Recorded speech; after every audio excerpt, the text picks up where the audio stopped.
Olá, seja bem-vindo ao canal LexPlay. Neste vídeo, continuamos o estudo do Código Civil, abordando os seguintes assuntos: do inadimplemento das obrigações, da mora, das perdas e danos, dos juros legais, da cláusula penal e das arras ou sinal.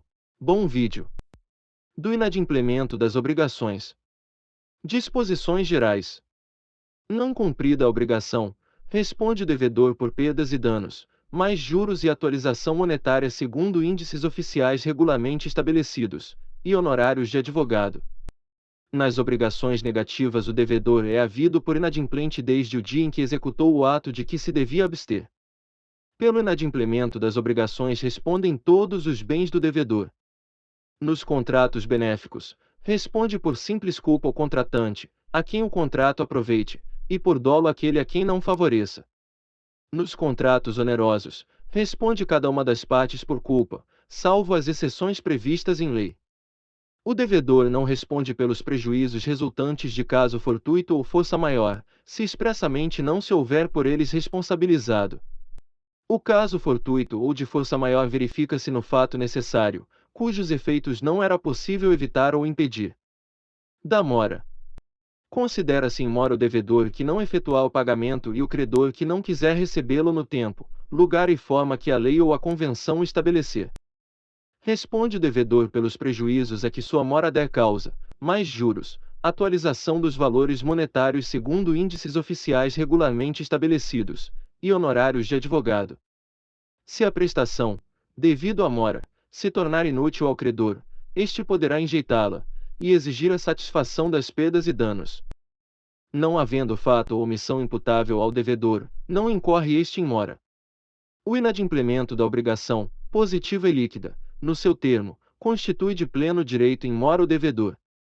Não havendo termo, a mora se constitui mediante interpelação judicial ou extrajudicial. Nas obrigações provenientes de ato ilícito, considera-se o devedor em mora, desde que o praticou.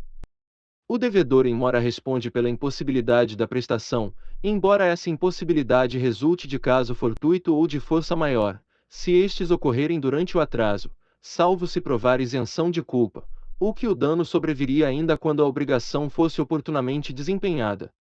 A mora do credor subtrai o devedor isento de dolo à responsabilidade pela conservação da coisa, obriga o credor a ressarcir as despesas empregadas em conservá-la, e sujeita-o a recebê-la pela estimação mais favorável ao devedor, se o seu valor oscilar entre o dia estabelecido para o pagamento e o da sua efetivação. Purga-se a mora por parte do devedor, oferecendo este a prestação mais a importância dos prejuízos decorrentes do dia da oferta. Por parte do credor, oferecendo-se este a receber o pagamento e sujeitando-se aos efeitos da mora até a mesma data. Das perdas e danos. Salvo as exceções expressamente previstas em lei, as perdas e danos devidas ao credor abrangem, além do que ele efetivamente perdeu, o que razoavelmente deixou de lucrar. Ainda que a inexecução resulte de dolo do devedor, as perdas e danos só incluem os prejuízos efetivos e os lucros cessantes por efeito dela direto e imediato, sem prejuízo do disposto na lei processual.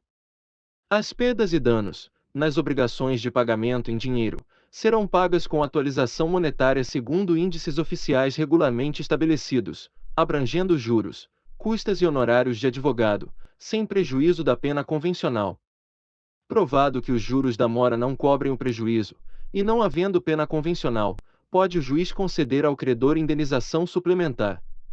Contam-se os juros de mora desde a citação inicial. Dos juros legais.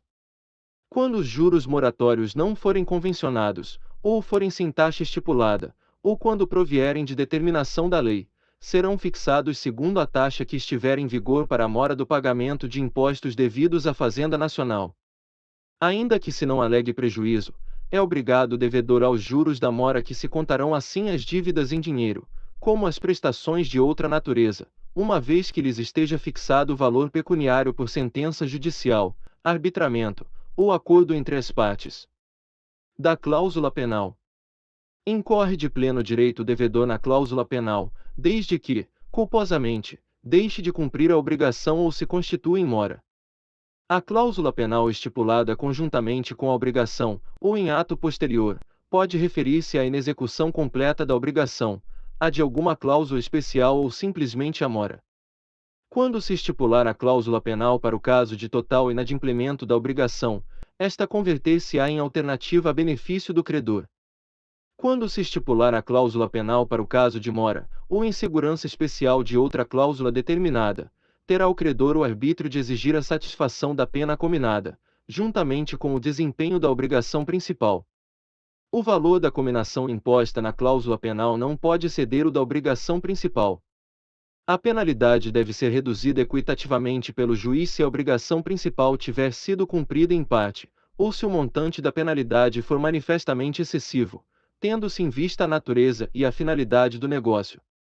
Sendo indivisível a obrigação, todos os devedores, caindo em falta um deles, incorrerão na pena, mas esta só se poderá demandar integralmente do culpado, respondendo cada um dos outros somente pela sua cota. Aos não culpados fica reservada a ação regressiva contra aquele que deu causa à aplicação da pena. Quando a obrigação for divisível, só incorre na pena o devedor ou o herdeiro do devedor que a infringir, e proporcionalmente a sua parte na obrigação. Para exigir a pena convencional, não é necessário que o credor alegue prejuízo. Ainda que o prejuízo exceda ao previsto na cláusula penal, não pode o credor exigir indenização suplementar se assim não foi convencionado. Se o tiver sido, a pena vale como mínimo da indenização, competindo ao credor provar o prejuízo excedente das arras ou sinal. Se, por ocasião da conclusão do contrato, uma parte der à outra, a título de arras, dinheiro ou outro bem móvel, deverão as arras, em caso de execução, ser restituídas ou computadas na prestação devida, se do mesmo gênero da principal. Se a parte que deu as arras não executar o contrato, poderá a outra tê-lo por desfeito, retendo-as, se a inexecução for de quem recebeu as arras, poderá quem as deu haver o contrato por desfeito, e exigir sua devolução mais o equivalente, com atualização monetária segundo índices oficiais regularmente estabelecidos, juros e honorários de advogado. A parte inocente pode pedir indenização suplementar, se provar maior prejuízo, valendo as arras como taxa mínima. Pode, também, a parte inocente exigir a execução do contrato, com as perdas e danos, valendo as arras como mínimo da indenização.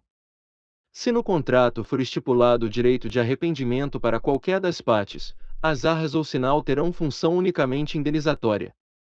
Neste caso, quem as deu perdê-las-á em benefício da outra parte, e quem as recebeu devolvê-las-á, mais o equivalente.